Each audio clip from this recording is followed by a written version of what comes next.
Hello guys, இன்றைக்கி நம்ம சேனலில் என்ன பார்க்க போகிறோன்னா ஹரியாலி சிக்கன் தான் பார்க்க போகிறோம். அதுக்கு முன்னாடி சேனல் இன்னும் சப்ஸ்கிரைப் பண்ணலைன்னா சப்ஸ்கிரைப் பண்ணிக்கோங்க. வாங்க வீடியோக்குள்ளே போகலாம். ஃபஸ்ட்டு உங்களுக்கு தேவையான புதினா இலை எடுத்து வச்சுக்கோங்க. அதுக்கப்புறம் கொத்தமல்லி, அதுக்கப்புறம் 2 பச்சை மிளகாய் இதெல்லாம் சேர்த்து அரைச்சி எடுத்துக்கோங்க.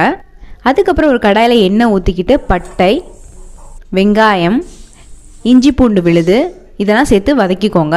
வதங்கின பின்னாடி சிக்கன் போட்டு நல்லா பிரட்டிக்கோங்க. அதுக்கப்புறம் மல்லித்தூள், மிளகாய்த்தூள், மஞ்சள் தூள், சீரகத்தூள், மிளகுத்தூள் இதெல்லாம் சேர்த்து நல்லா வதக்கிக்கோங்க. அதுக்கப்புறம் உப்பு ஆட் பண்ணிக்கோங்க. இதெல்லாம் சேர்த்த பின்னாடி தயிர் ஊற்றிட்டு நல்லா கிண்டி விட்டுட்டு மூடி வச்சிருங்க. அதுக்கப்புறம் ஒரு கொதி வந்த பின்னாடி கரம் மசாலா ஆட் பண்ணிக்கோங்க. அதுக்கப்புறம் நம்ம அரைச்சி வச்சிருக்க புதினா பேஸ்ட் அதில் ஆட் பண்ணிக்கோங்க. நல்லா கொதிச்சு வந்த பின்னாடி இறக்கிருங்க.